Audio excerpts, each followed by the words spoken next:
we now have the keynote presentation, and I saw one of these speakers this morning, and it blew me away. It was, I told him it was like getting a fire hose of information directly to the face, and in a positive way. It turned out I liked it. It was nice. But you guys are about to experience the raddest talk, I'm going to say it, of the whole conference. I don't know. We'll see. Give it up big for David Roberts and Ari Matusiak. Go get him.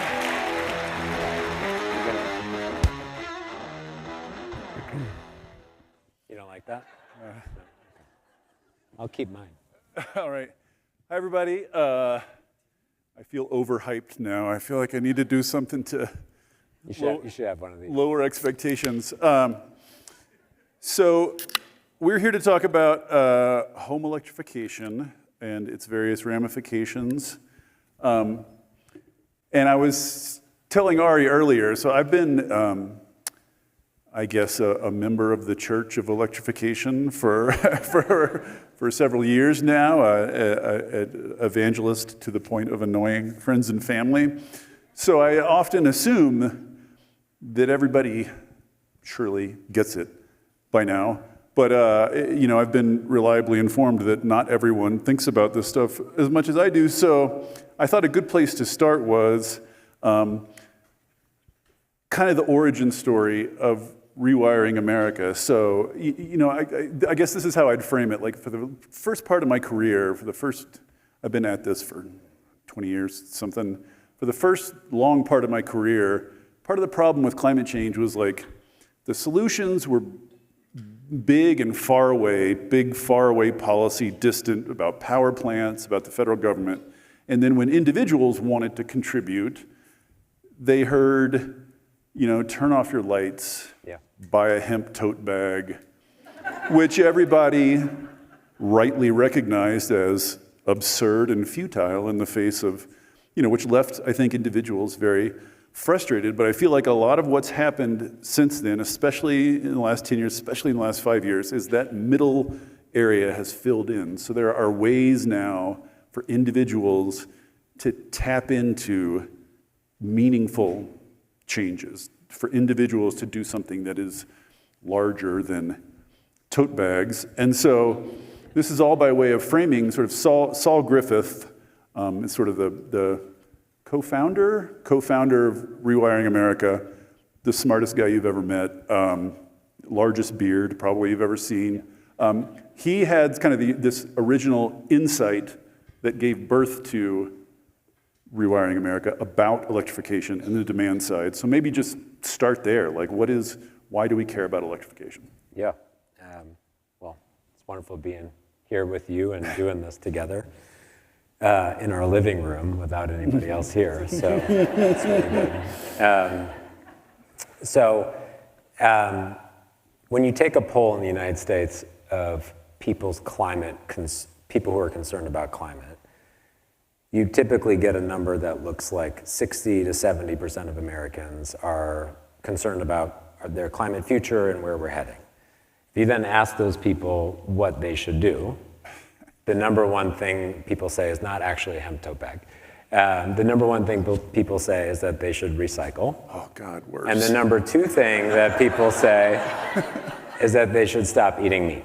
I guess. But here's the insight that Saul really unlocked, and it started with a grant that he received from the Department of Energy in 2016, where he took what is a Department of Energy diagram called a Sankey diagram that maps all of the sources of energy in the US economy and ties it to their uses. And the uses are things like transportation, industrial, commercial, residential. And instead he said, well, we're gonna map it down to 0.1% granularity. Because Saul has a very big... Magnificent spaghetti diagram should be framed. And he turned it into a shower curtain at one point and thought it was going to be a big seller. It wasn't. But in that mapping, what the core discovery was that 42% of energy-related emissions in the US economy are tied to about 5 kitchen table decisions that we all basically make. What kind of cars we drive, how we heat the air and water in our homes, how we cook our food, how we dry our clothes, and how we power those things. 42% of energy-related emissions in the US economy is quite a lot. And it really redounds ultimately to a very small handful of decisions, which means that the number 1 through 5 things that you can do sum up to your share of 42% of energy-related emissions. That's a huge amount. And so the conversation historically in climate has oriented itself kind of in 2 ways. One way has been basically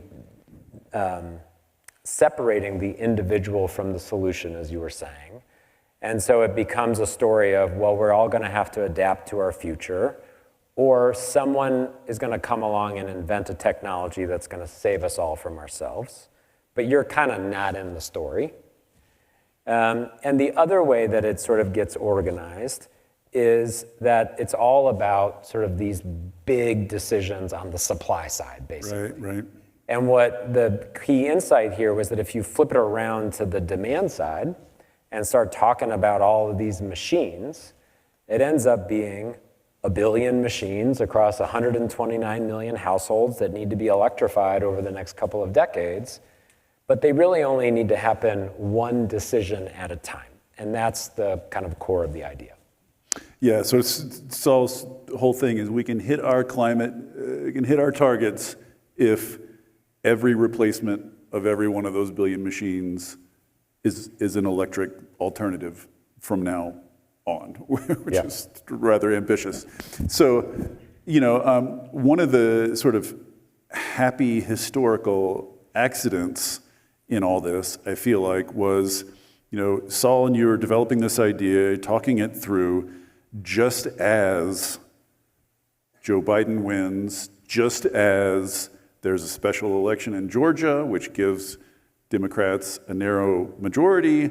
So then Democrats start thinking, what are we going to do on climate? We need to do something on climate. And then sort of, Saul and the whole electrification thing finds its way into the halls of power somehow. I mean, the way Saul puts it is, this is the IRA, Inflation Reduction Act. It's a dumb name. The IRA is the first climate legislation he's aware of that was written by engineers rather than lawyers, is the way he puts it. So talk about a little bit how the IRA was shaped by this insight, and like what is the result in the IRA? Well, the Inflation Reduction Act was shaped by lots of people for honestly decades, right? Like in the sense of laying the groundwork to take advantage of that moment. And it really is this incredibly historic and sort of underappreciated, I think, even to this day, how big a deal that thing was. It also died several times in the process. Yes, I cried. I remember quite well. Yes, I cried precisely 3 times during the process of the inflation. Because twice when it was dead, and once when it passed. Yeah.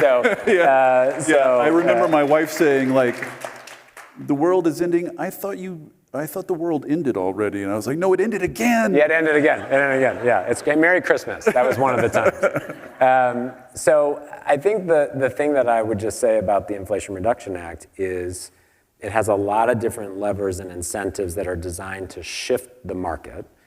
But what's really going on in the end is that it's creating incentives for people to take action. And I kind of think about it as what the Inflation Reduction Act did in large measure was it created an electric bank account for every household in this country. Now, people need to know that they have it and they need to know how to access it. And what's incredible about that piece of legislation is that it really is all oriented toward a set of opt-ins. So when the Congressional Budget Office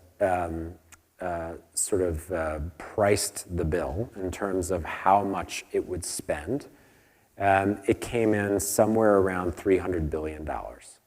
$369 billion. Yes, $369 billion. But the story about the $369 billion is that it was based on a set of projections about how many people would use the things. And so later, Goldman Sachs came around and they said, you know what, it's actually more like $1.1 trillion. And we looked at it and we said, actually, if you think about the replacement cycle of all of these machines and the incentives that are in the Inflation Reduction Act, there are $567 billion that could be spent over the decade to support households in those kitchen table decisions. That's an enormous amount of money to go directly to households and communities to help do that massive shift away from fossil fuels and reducing the emissions in the process. And just quickly, for people who aren't familiar, just run through like all the things that are incentivized. Yeah.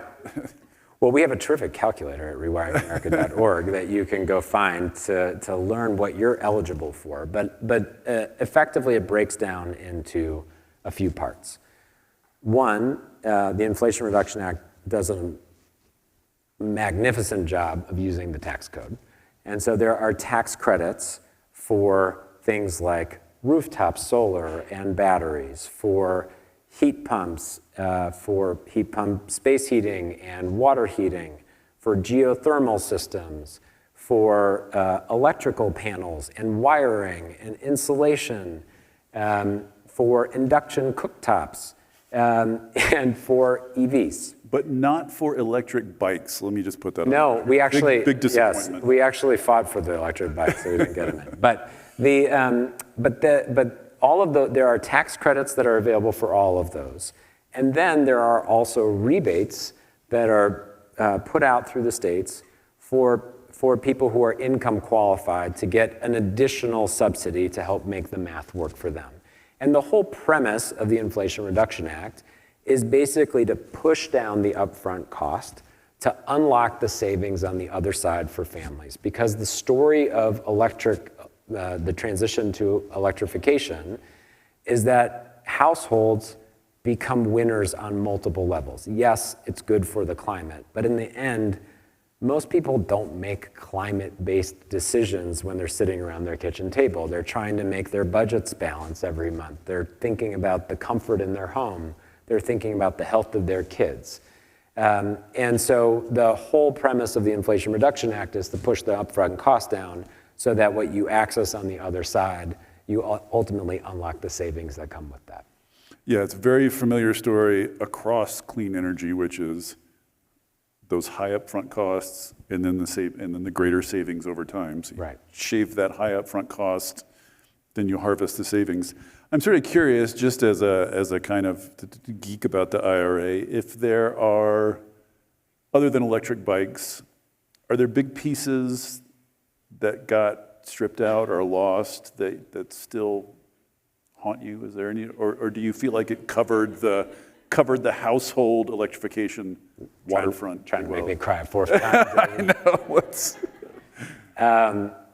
I think there were opportunities in the Inflation Reduction Act to do things around the tax credits in particular for heat pumps and heat pump water heaters to make them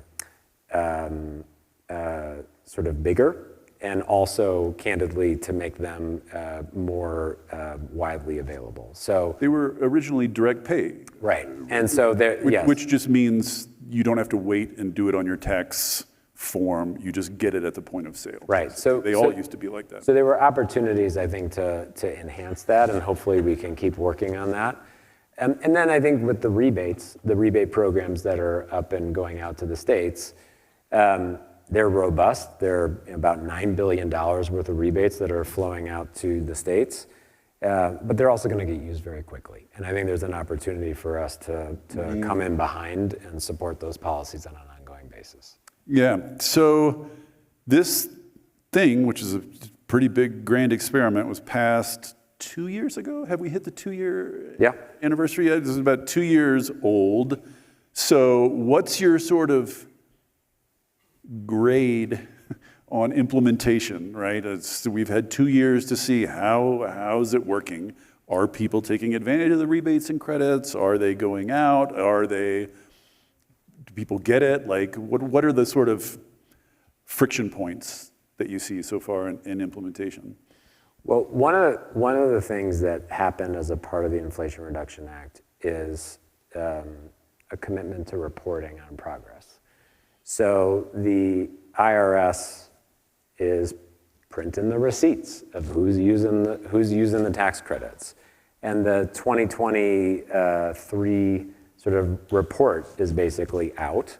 And it's a stellar grade, a solid A performance in terms of people actually accessing and using these credits. And you're starting to see it in the macro data too. So heat pumps are outselling fossil fuel furnaces now for the second year in a row. And there's a relationship to these incentives that are in the market. The rebates are just starting to come online, and so sometimes people say, "Oh, that's been too slow to get out into the world." And a handful of states have their programs online. Another handful will have them online before the end of the year. Right. So the money for rebates goes to states, and then sort of states design their programs. Like historically, programs like that, sometimes you see red states sort of like not moving with alacrity, you might say. Are you seeing that kind of thing, or? No. And, I'll give you an example, actually. The state of Florida. I'm familiar. Yeah. They had made a decision that they were not going to accept the rebate dollars. And then they decided that they were going to accept the rebate dollars. And it makes sense, right? Because why should Floridians pay for somebody else to get the benefit of the rebates when they should be coming to them?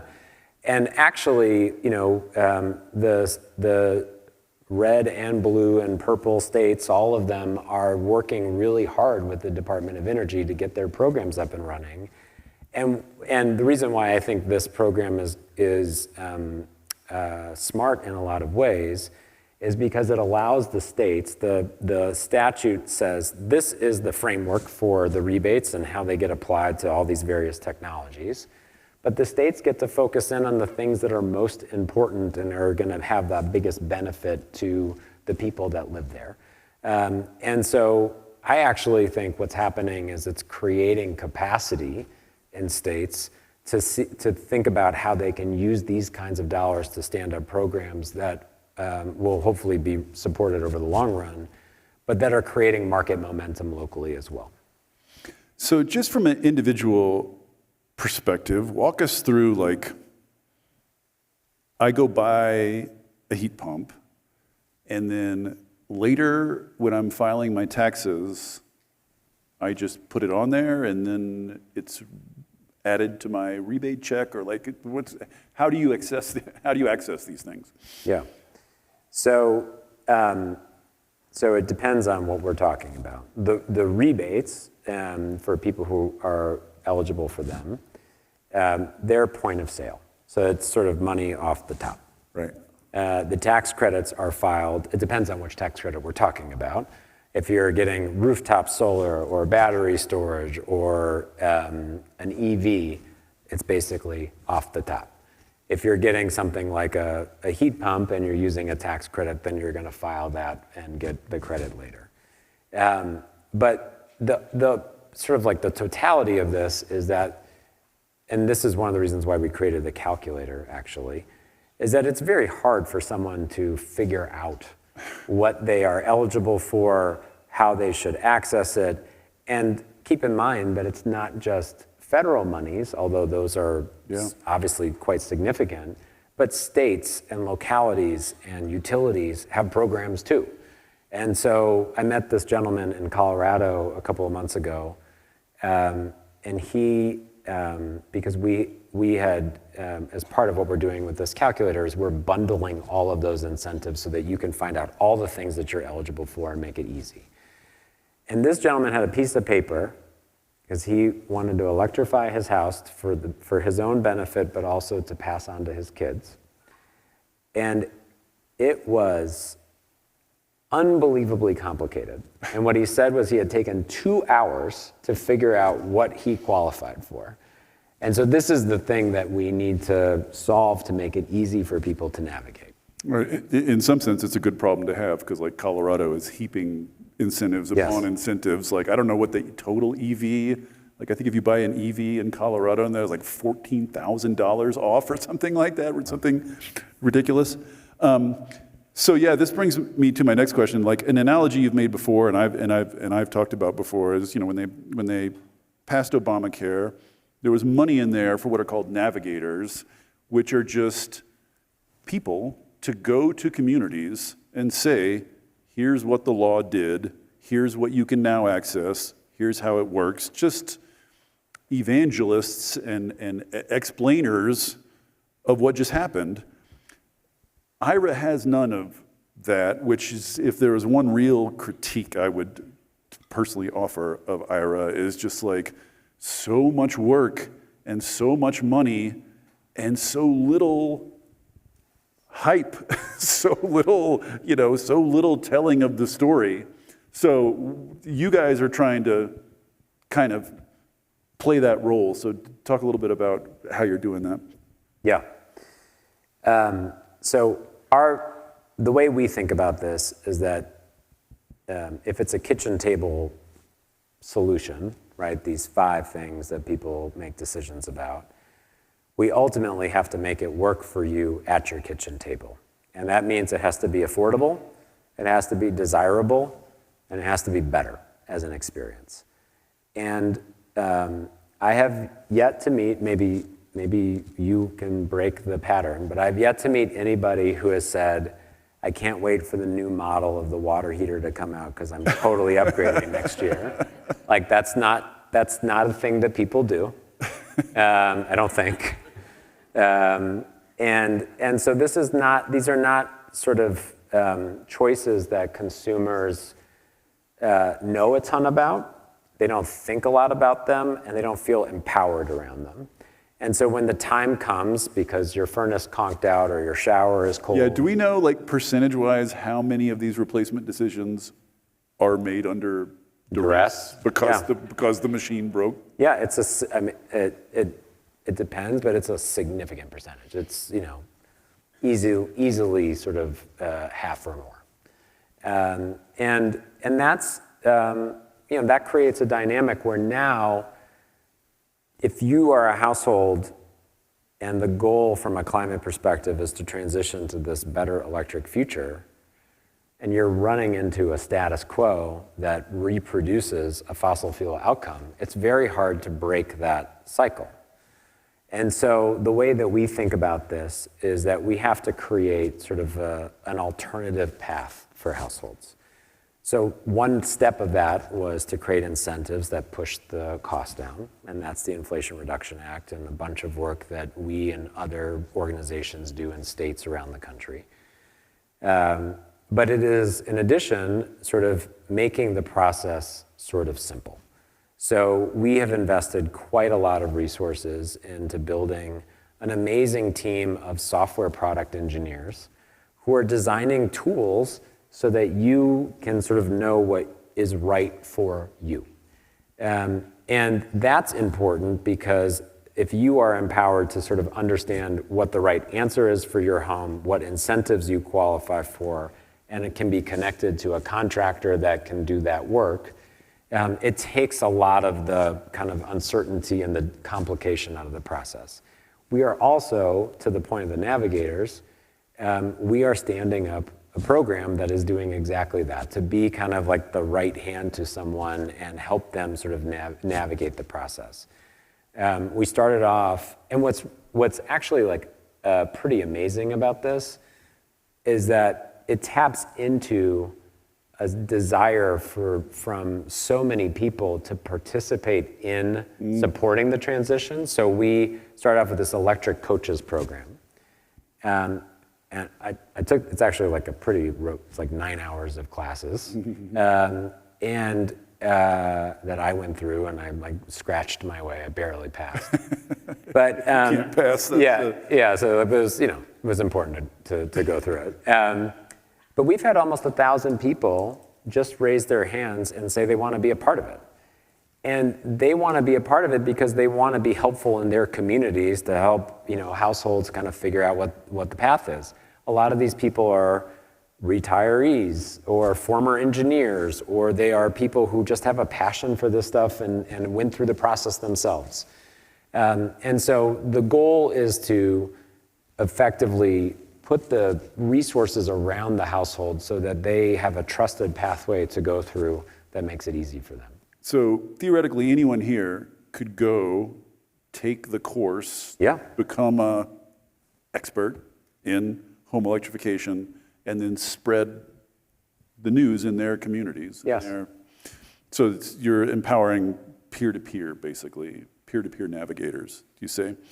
I wanted to ask about, there's been some backlash from some quarters about, you've probably heard it all about contractors don't know what they're doing, aren't familiar with this stuff. So even if you sort of do the calculator and you know what you want, you often end up arguing with your contractor, and most ordinary people don't want to argue with their contractor, and contractors doing sort of shoddy installations because they're not familiar with it, and then the thing doesn't perform the way it was advertised, and then you're risking backlash basically to the whole program if people find their expectations disappointed. Is that, there's going to be backlash and kvetching about literally anything that happens in the world, but do you think that that's meaningful? Like, do you worry about backlash? Yeah, I guess the way that I think about it is, what I worry about is creating a great experience for households.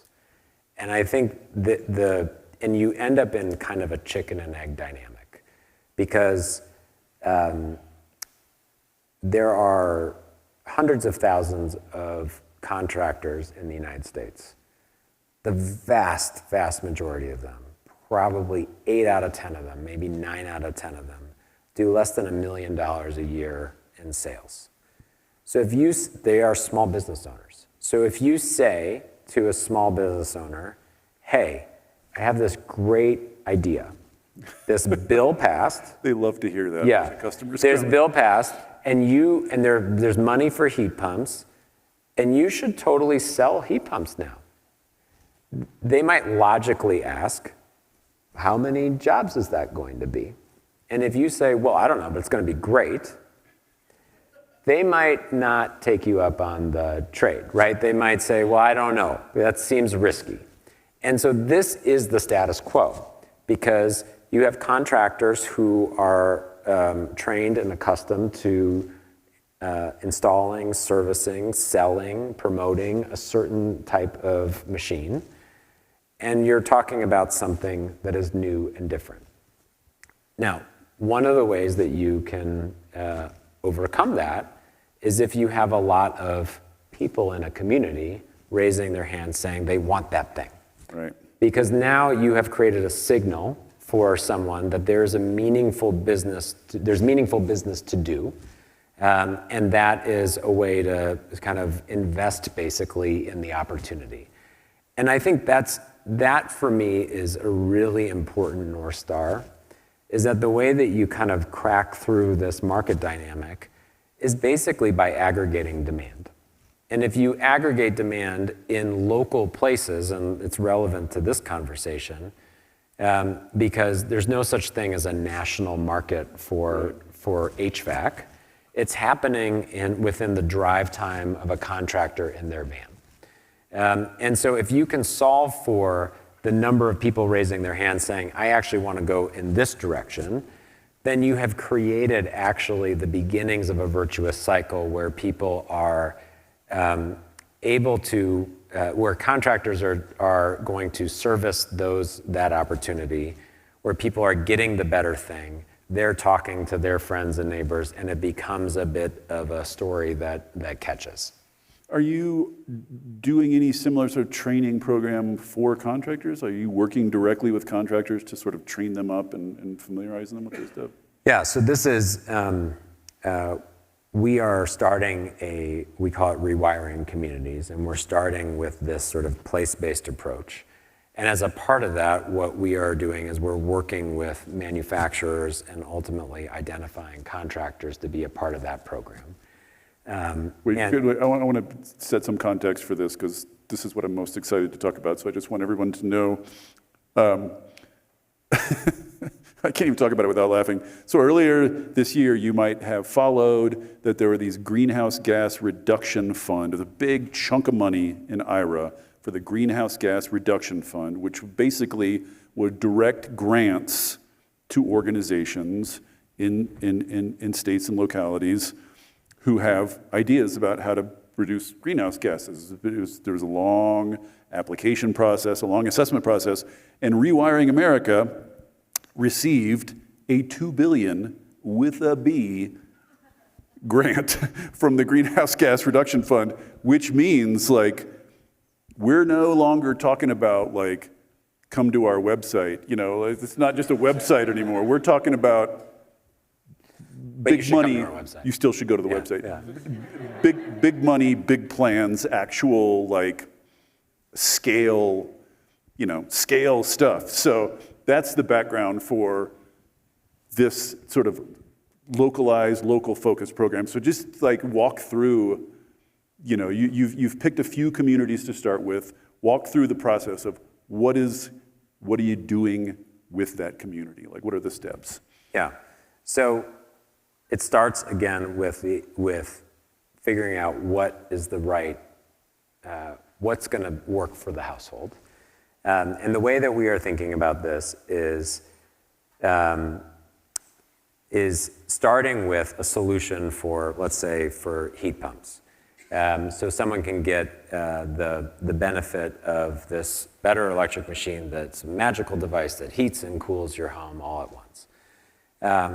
But super complicated to figure out. There are these incentives that are already there through the Inflation Reduction Act. What we're doing is we're saying, okay, we're going to offer a solution that is a standardized solution for this heat pump in your home.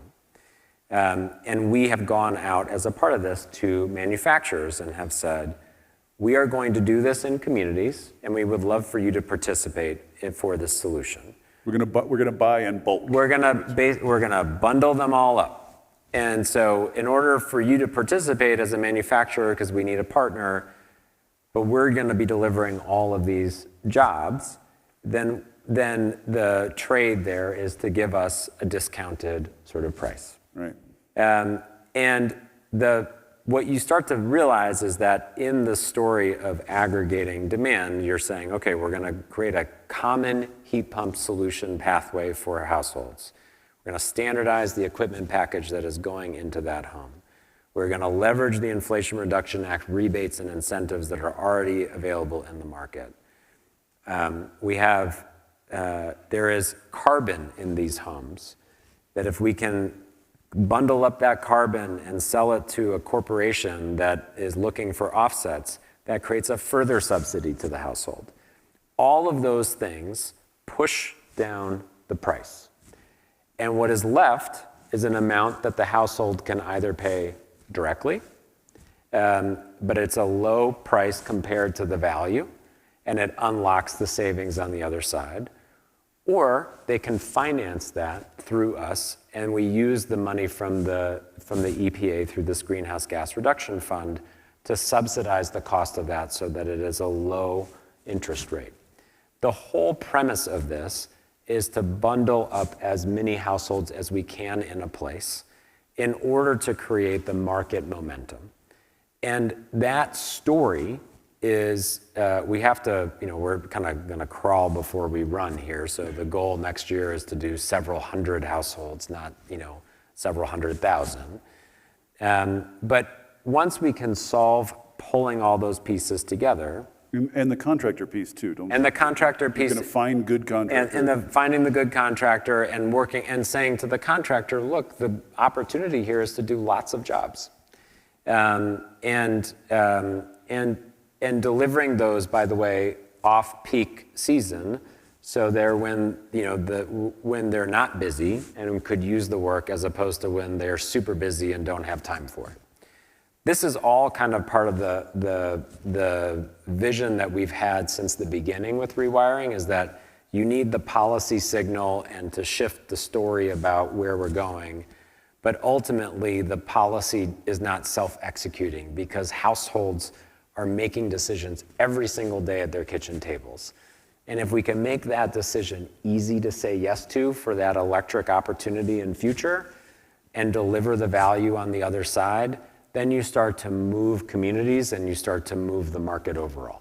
Right. So you, just to review this, because it was a little bit mind-blowing when I first heard about it. So the idea is you go to a community, you've bought heat pumps in bulk, you've taken the IRA incentives off, you sold it as offsets, so you've driven the cost of those heat pumps as low as, probably lower than any consumer can find on their own. You've found contractors that do good work and are willing to do the work, and basically all the consumer in the community has to do is say, yes, I would like this, and then you come install the machine, voila. So you're taking everything, all the burden off the household, other than just saying yes to this offer.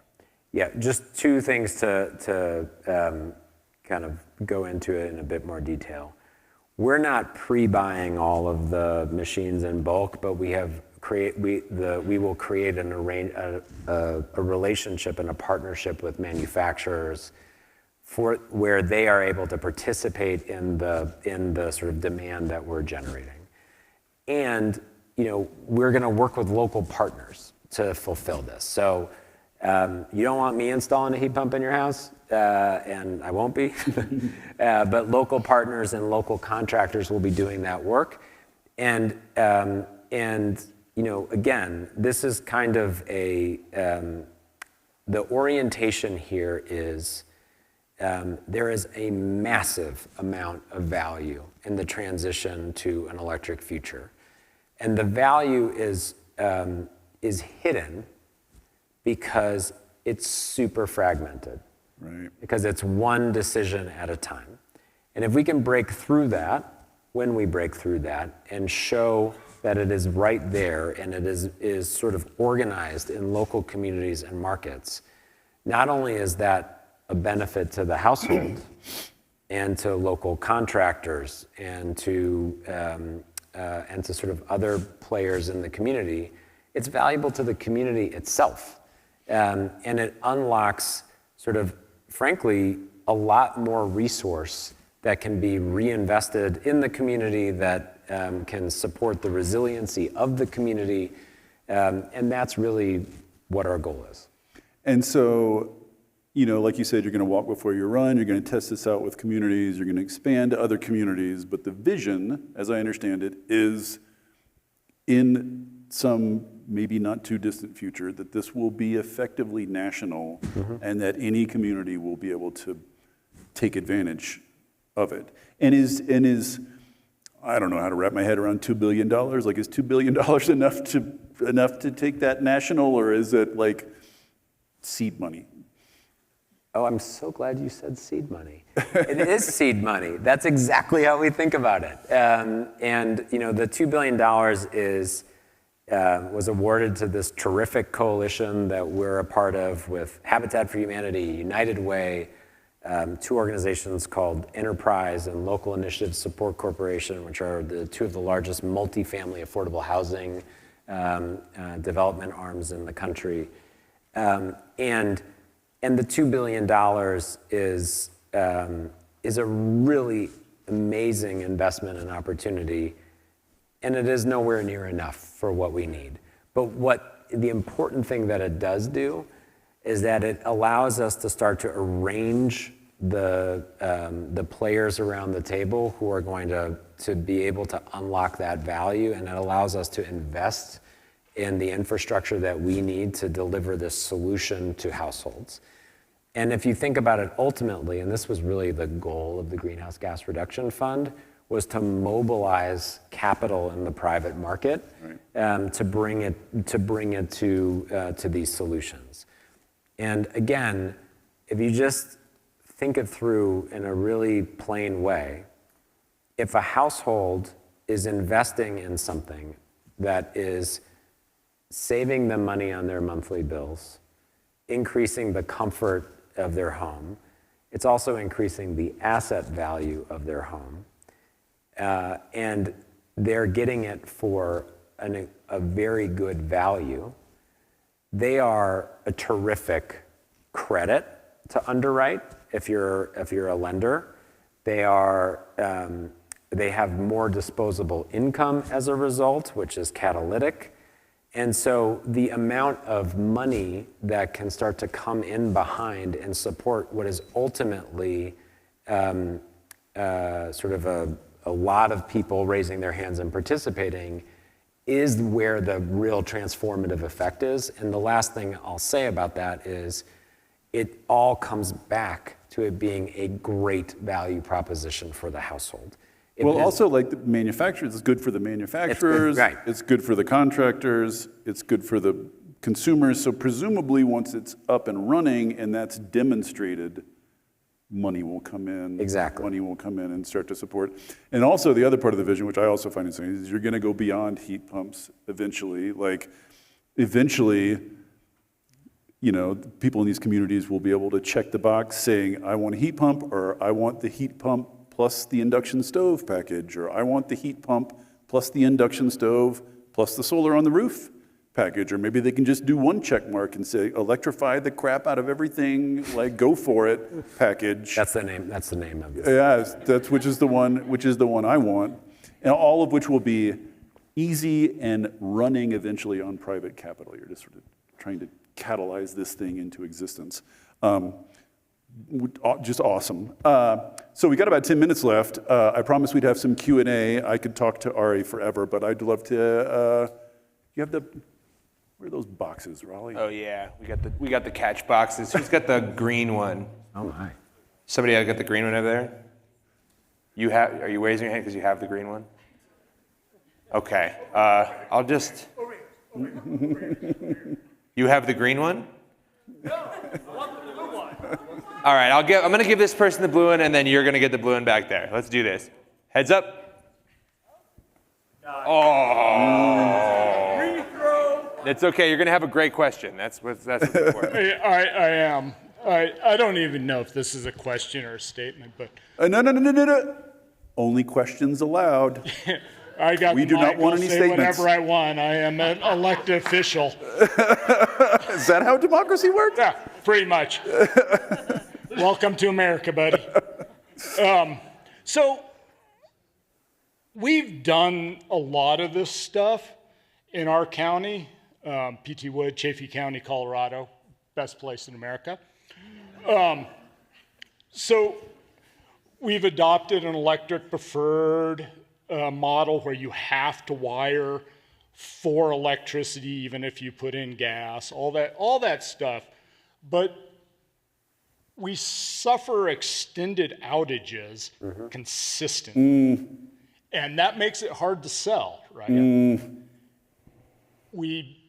We're in the half our counties in a co-op, the other half is in Excel. Yep. And Excel sucks. True fact.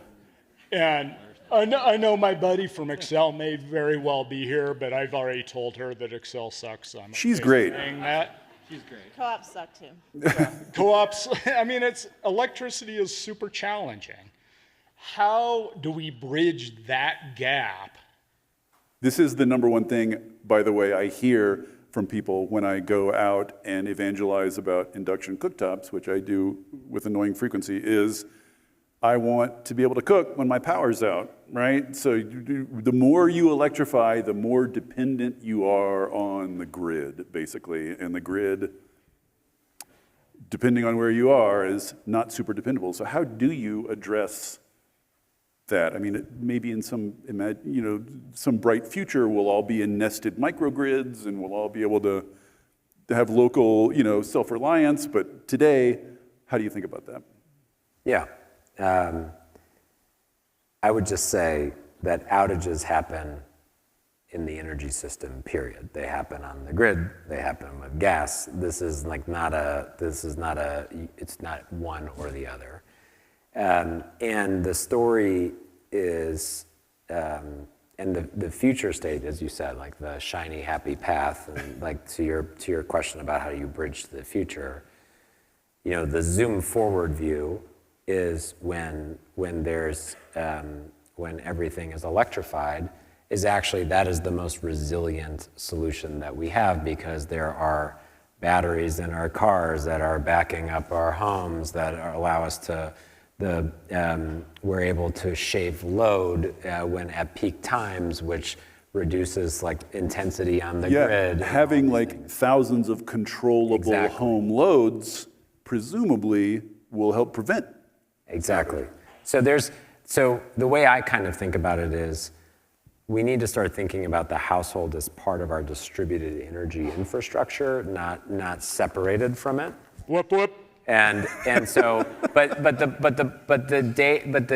the concern today about what do I do for my family is a real one, and we can't sort of pretend like that's not we can't sort of like jump past that. And so, so the good news there is that where the sort of trajectory in terms of where these machines are going is, so you mentioned induction cooktops. The future there is going to be that there's a battery in the stove. Yes, I was going to hype Impulse. Yeah, we should hype Copper. Copper and Impulse. There are two now competing companies who are making induction cooktop stoves with embedded lithium-ion batteries, which A, will allow you to cook when the power's out, but B, will also allow surges of power greater than anything you can get from either a wall outlet or from gas, which is going to enable all sorts of like cooking stuff that you couldn't imagine before. Like a whole different pod, but like cool stuff. But I think basically the way I kind of think about this is, every household is on their own path. And when you think about what you're doing as a local leader and elected official, this is where this idea of creating community, aggregating demand and creating sort of community momentum becomes really important and unlocking, because it allows you to start thinking about how the solutions can be bundled up in a way that provides the resilience and peace of mind to your constituents, while also accelerating the transition. And that's kind of how I would think about that. All right, where's the blue box? Right here. You guys. Or the green, I'm sorry, where's the green box? I may have accused an audience member of taking the green box, but it turns out it was under the podium the whole time. I'm going to pop right back there.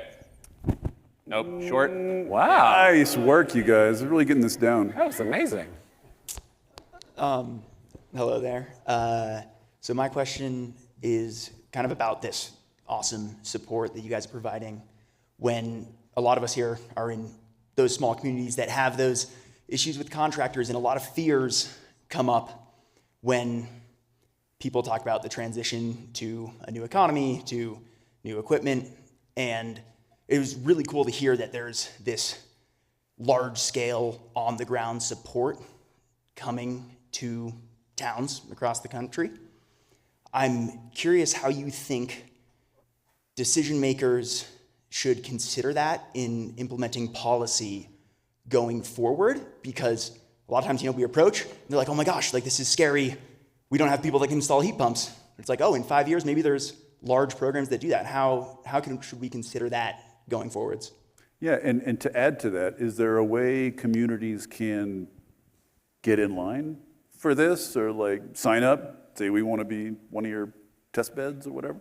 Yeah, we had, as part of the application to the EPA, we had 156 communities raise their hands. But this is the goal is to have hundreds upon hundreds of communities raising their hands, and so this is the future that we very much want to be building toward. And I think so absolutely, if people want to be a part of what we're doing, and we would love to figure out a way to partner with you.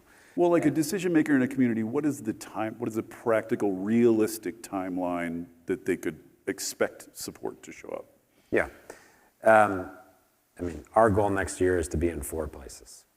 And we are being real careful because it's important to you're talking about something very intimate and precious, which is a family making a decision about what's right for them. And so we talk a lot at Rewiring about moving at the speed of trust.